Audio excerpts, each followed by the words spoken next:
Dan pemirsa, untuk mengetahui bagaimana kondisi terkini di Mandailing Natal, Sumatera Utara, saat ini kita telah terhubung dengan Kapolres Mandailing Natal, AKBP Ari Sofandi Paloh. Selamat pagi Pak Ari. Selamat pagi Pak Ari. Selamat pagi, Bribtu Abdi. Baik Pak Ari, dapat dijelaskan Bapak kondisi terkini banjir di Mandailing Natal Pak?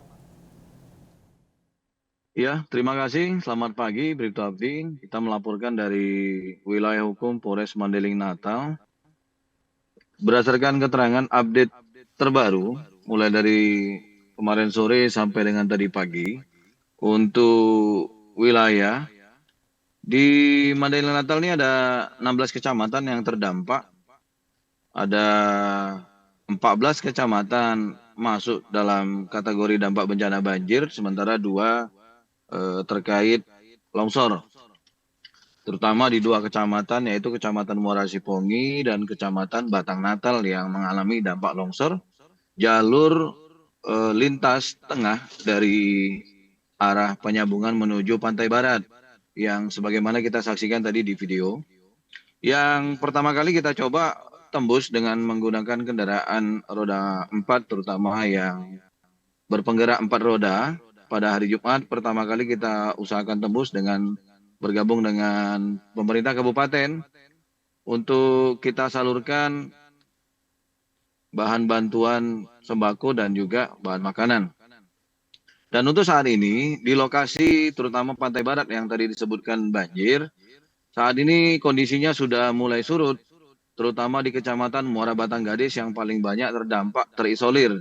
Sebagaimana kita lihat ada video kita pada saat memberikan bantuan dengan estafet dari kendaraan mobil atau truk berpindah ke sampan perahu dengan menggunakan mesin robin, yaitu Desa Singkuang 1, 2, kemudian Kapundung dan Batu Mundom dan juga Desa Trans. Pada saat kami memberikan bantuan, ada 2 titik yang tidak bisa kami lewati. Yang pertama, kami berusaha lewati dengan kendaraan 4x4, yaitu daerah Patiluban, Kecamatan Natal, kemudian di Kecamatan Muara Batang Gadis. Di situasi sekarang, sudah kami berikan bantuan dengan kondisinya saat ini untuk wilayah Kabupaten Mandailing Natal tidak ada korban jiwa. Sementara kerugian material pada umumnya mengalami kerusakan rumah. Rumahnya mengalami kebanjiran, namun tidak ada rumah yang terhanyut karena banjir, karena sifatnya banjir ini datangnya secara perlahan, tidak merupakan banjir yang bersifat air bah.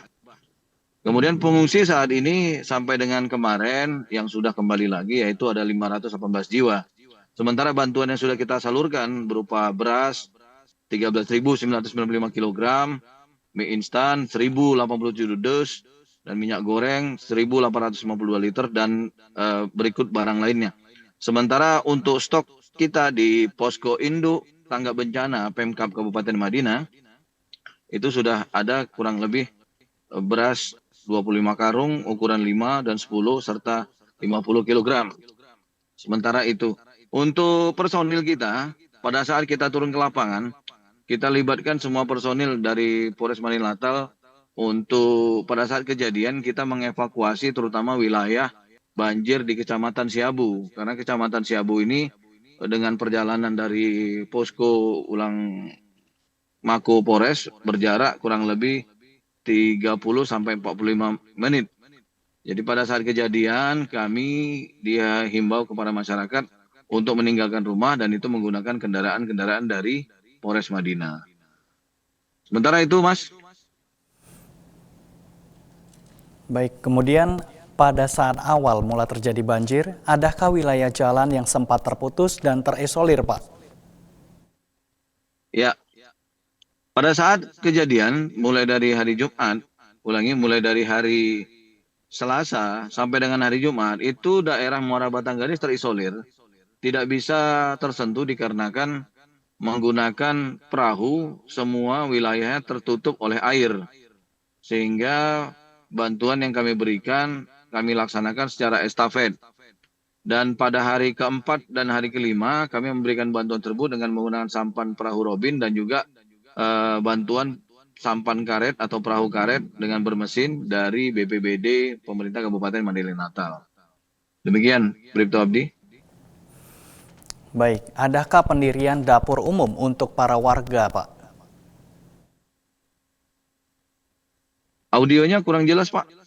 Baik, adakah pendirian dapur umum untuk para warga, Pak? Terputus, Pak. Bribtu Abdi. Baik. Apakah ada pendirian dapur umum Jelaskan juga untuk di warga? sini, untuk dapur umum kita bergabung dengan pemerintah kabupaten. Baik. Untuk dapur umum diselenggarakan di pengungsian-pengungsian. Ada dapur umum yang kita buka di Siabu, kemudian di Pantai Barat, dan juga di Posko. Untuk di jalur Sopotinja, di jalur longsor, dapur umum dibuka dikarenakan banyak kendaraan roda 4 yang terjebak, tidak bisa melintas. Sehingga dapur umum sifatnya bukan kepada korban pengungsian, karena untuk lokasi Sopotinja tidak ada rumah yang terdampak dari longsor ataupun banjir. Namun dari warga setempat prihatin terhadap para pelintas atau pengguna jalan yang terjebak cukup banyak di jalur Sopotinja menuju Penyambungan. Sehingga selama 2 hari kendaraan-kendaraan yang terjebak tersebut bakal disuplai oleh masyarakat. Masyarakat membuka dapur umum. Itu juga kami berikan bantuan. Sehingga pada saat kami melintas membersihkan material jalanan, para pengendara sudah bisa melintas dan stok makanan ataupun stok bahan bisa kami berikan ke daerah dapur umum Sopotinja, Patiluban, dan juga sampai dengan Muara Batang Gadis. Baik, kemudian pesan kepada warga untuk selalu bersinergi dengan kepolisian dalam pemulihan banjir dan segera melapor jika terjadi gangguan Kamtibmas di lingkungan, Pak.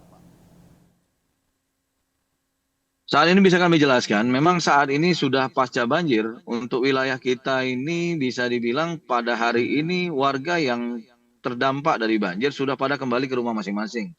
Namun pada saat kunjungan kami menyampaikan kepada masyarakat untuk tetap memperhatikan situasi kondisi cuaca, karena berdasarkan keterangan dari BMKG, situasi dan cuaca untuk wilayah Madinah termasuk Tapanuli bagian selatan ini masih belum bisa dipastikan aman sampai dengan tanggal 10 Desember. Sehingga kami kemarin mengunjungi pengungsi, memberikan bantuan sekaligus menghimbau agar masyarakat memperhatikan situasi dan kondisi cuaca pada saat membersihkan material yang masuk ke dalam rumah.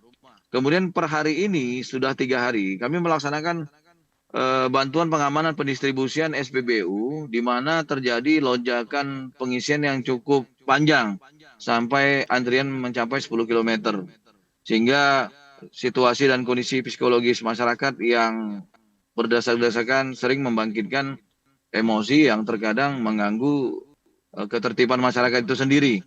Sementara untuk wilayah perumahan yang mengalami dampak bencana banjir tidak ada kehilangan ataupun material-material yang terjadi pencurian ataupun hal-hal yang tidak pidana lainnya.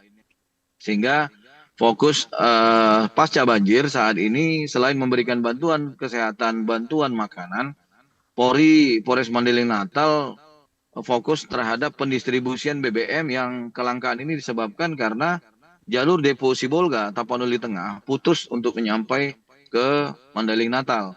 Sehingga SPBU Mandailing Natal mendapatkan suplai dari depo Dumai dan juga Teluk Kabung Sumatera Barat. Demikian Bribtu Abdi.